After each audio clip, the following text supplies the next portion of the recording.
Hey guys, welcome back to another video. Once again, we will be exploring true horror stories taken directly from various Reddit pages. For those who are new to the channel, I will be adding software to my voice to make it a little scarier, so don't be confused when I sound a little different. If you guys enjoy the video, be sure to subscribe, it really does help the channel grow. Without further ado, let's get started. My dog died, but he kept begging to be let in. It's my fault he died, honestly. I'm 16 and I was supposed to be watching him outside. We live out in the countryside, some southern county no one cares about in the middle of bumfuck nowhere. And Rudy is always allowed to go out without a leash because he's trained to not go too far and come right back after doing his business. He's a chocolate lab with a red collar and the biggest, sweetest wet eyes you've ever seen. He was, at least. I let Rudy out after putting in a pizza, home alone since my parents were at work. As he played around our large property, I sat on the porch and watched videos on my phone. Suddenly, I jumped up, having forgotten about my food, and ran back inside. I'd burnt an entire frozen pepperoni pizza, and I was cussing up a storm, taking it out the oven and trying to figure out what I was going to tell my parents so I wouldn't be scolded for wasting food. I forgot about my dog for a while, and rummaged through the fridge for something else to eat as the sun went down. That's when I heard the most god-awful sound. Tires screeching on the road at the end of the driveway, a vehicle grinding to a sudden halt, just as the loud, pained yelp of our family's best friend rang out in the humid evening air.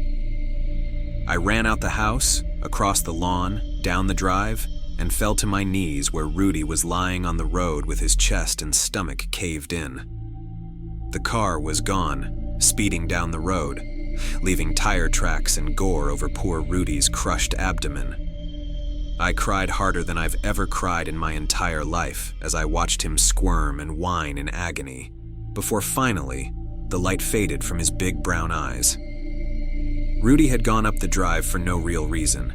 He usually stuck to the woods around our house, digging up holes or peeing in bushes.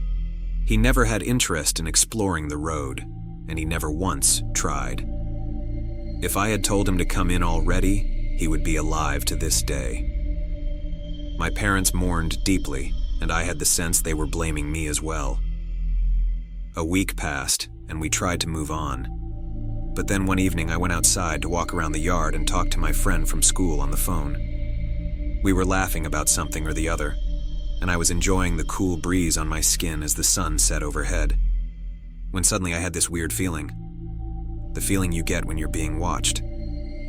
I looked around, then my eyes fell on the driveway, which was surrounded on both sides by trees and curved sort of to the left, so that you couldn't see the road from the front lawn.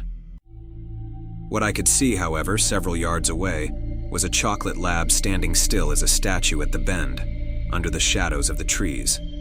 One with a red collar, tire tracks imprinted on his side, blood-soaked fur, a completely crushed and mangled face, and entrails hanging from his gashed open stomach.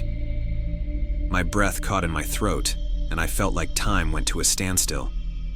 My friend asking me if I was still on the phone became white noise as I stared at what seemed like Rudy, and he stared right back, unmoving. We had buried him, far out in the woods, where he couldn't be seen from our property, as a reminder of what we lost.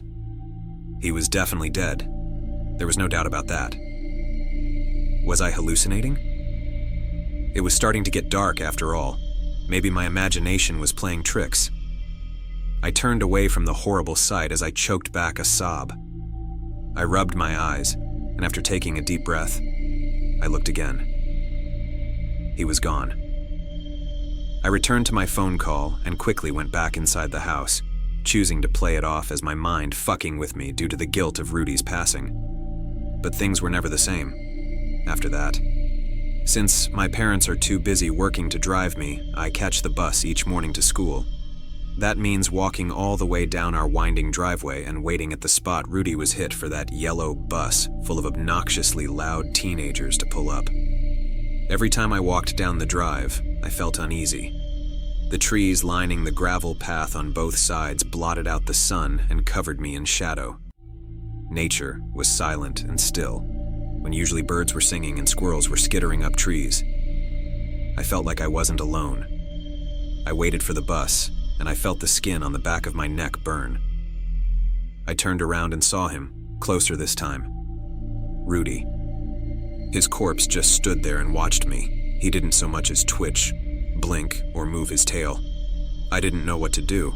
He was blocking the way back home, and the house across the street was for sale, meaning the closest neighbor was yards away. An overwhelming sense of fear enveloped me, and I staggered back into the road, expecting him to move at any moment, to lunge at me and attack. After all, if he wasn't some sort of zombie, then what was he? The school bus screeched to a stop dangerously close to me, and this scared me so bad I screamed and fell back on my ass in the middle of the road. I had been so terrified that I didn't even notice it approaching, and apparently the driver hadn't noticed me until the last minute for some reason. When I got my bearings and stood up, I felt utterly flustered. I looked away from the driver's angry face in the windshield to the driveway, and Rudy had vanished again. When I got on the bus, the driver yelled at me, asking if I had a death wish, and a few of my classmates made fun of me, but I didn't care.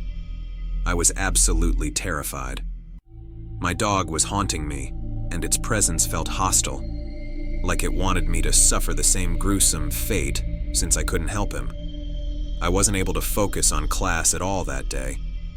When the bus dropped me off that afternoon, I stood and waited until it left, then booked it down the driveway.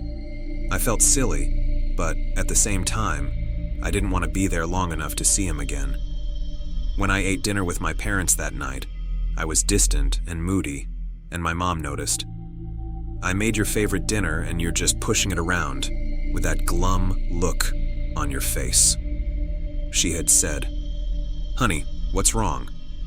I told her that I was hallucinating Rudy in his post-mortem form at that. I could tell by the looks on my mom and dad's face that they were intensely uncomfortable at the subject. They had been close to Rudy too. He was an old dog, and they had adopted him just before I was born. Yes, he was that old. I just wish I'd stopped seeing it. I finished my vent with that. After a short moment of silence, Dad grumbled without even looking at me. "Son, you've been watching those freaky movies at night and barely getting any sleep. You can't be surprised you're seeing zombies when you're running on 3 hours of sleep and marathoning every zombie movie ever made." "Your dad's right," Mom agreed when she saw the way my face balled up in frustration. "Plus, you've been sleeping past your alarms and missing the bus almost every day now. I want you to start going to bed earlier and take a break from the horror genre in the meantime. Okay?" "Yeah, okay." I thought that maybe they were right. I mean, Dad was definitely exaggerating about the 3 hours of sleep thing, but I probably should lay off the scary shit for a while. I don't think I could stomach it anyway, after what's been happening. Despite me following my parents' advice, things got worse. I heard scratching at the door at night and the whimpers and whines of a dog. My bedroom is on the first floor and closest to the front door, whereas my parents slept like a log upstairs. Even if my mom wasn't a heavy sleeper, she probably wouldn't be able to hear it over the sound of Dad's booming snores that reverberated through the whole house. I laid there in bed, too scared to get up and check it out. I knew there shouldn't be any dog out there. As far as we knew, no one around us owned dogs. Still, I told myself a neighbor's dog got out and it snuck into our yard, so I wouldn't shit myself. Let me tell you right now, I'm not a horror movie protagonist. I'm a coward, and I'm not the type to go investigating. I run and hide. I don't fight. So no, I wasn't going to creep into the kitchen and peek out the window to see what the hell was pawing at our front door. I did not want to see my dead dog again. But as I listened to Rudy whine and whimper, I thought something sounded off about his voice. I can't describe it. It just didn't sound like him. It was a bit gruff and little too deep in pitch, like a mockery of our dog. Then again, he was dead. So, I understood his vocal cords weren't going to be in good shape. Or maybe his body was possessed by a demon? Either way, the thought of this made it very difficult to fall asleep. Paying attention at school was starting to become harder than ever before as I lost sleep due to this. My grades suffered and my parents were threatening me with therapy, or grief counseling as they called it. If anyone at school somehow got wind of that, I'd be cooked. I could already imagine what the guys would say. It all came to a head when one night, the scratching and whimpering started up again. I decided that I had had enough and stormed out of bed towards the kitchen. I was going to be a horror movie protagonist if only to get some sleep, I'd decided. After a few stomps towards the direction of the front door, the sounds stopped, as if Rudy or whatever it was heard me coming. I started to lose my nerve. When I got inside the kitchen, I tiptoed to the window and craned my neck to look out at the porch. My blood ran cold. Rudy stood unnervingly still on the porch, facing the window. He looked deader than a doornail, and now that he was closer, I could see his hollowed-out eyes and how his gray tongue hung limply out of his dislocated jaw. I jumped back and yelled, running upstairs to wake my parents. I could barely formulate a sentence as I shook them awake, sweaty and terrified. Dad led the way, wielding a Louisville Slugger, and Mom and I stayed at the top of the stairs, a phone clutched tight in her hands in case she needed to call the police. We listened tensely as Dad threw open the door, shouting. However, there were no sounds of any altercation to follow it, just some confused mumbling from him. We met him in the kitchen a few minutes later, and he told me there was nothing out there. "What did you say you saw again?" Mom asked me, looking skeptical. "A man?" "No, not a man," I began. "You said he's out there," Dad snapped. "I meant he, as in Rudy." I watched them give each other looks, my face getting hot as I realized how this looked. "Dylan, we all miss Rudy," Mom said with a sigh. "No, it's not like that," I begged. "He's been haunting me. He shows up." "It's your guilty conscience." Dad cut me off, a mix of frustration and concern on his face. "I have nothing to be guilty about. It was an accident." I ran to my room so they wouldn't see me cry. I locked the door behind me, knowing Mom would try to come in. When she tried the doorknob, she groaned.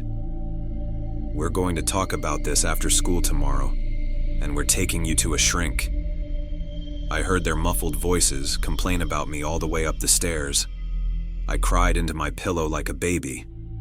I just missed my damn dog, and I missed having a good night's sleep and not having my parents think I was going crazy. The next day, I was so tired I felt like I could pass out. I missed the school bus for the millionth time, so Mom once again ran late to work driving me there. I could tell she was pissed. She was silent the whole time. I went into the office to check in late, and I saw one of the guys sitting there. "What are you doing here late?" Toby, one of my friends, snorted. "You look like shit." "What are you doing out of class?" I asked with irritation as I signed my name onto a clipboard in front of the receptionist, who was always talking to her boyfriend on the school's phone. "Got in trouble." Toby shrugged. "Already?" I looked at him judgmentally for already being sent to the office so early in the school day. "Whatever, man," Toby scoffed. "At least I don't play with dead dogs."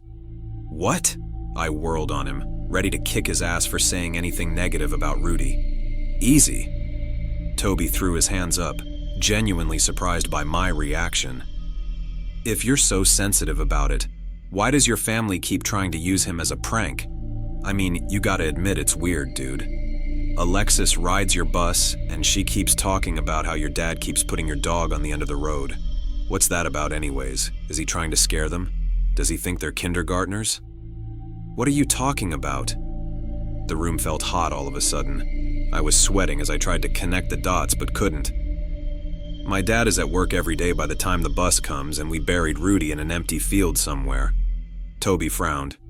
"You know, now that I think about it, I saw your dad once, right? He's this big, buff guy. Alexis keeps saying it's a skinny guy with pasty white skin and a black hood. So that wasn't your dad moving Rudy around? Didn't you guys get Rudy stuffed?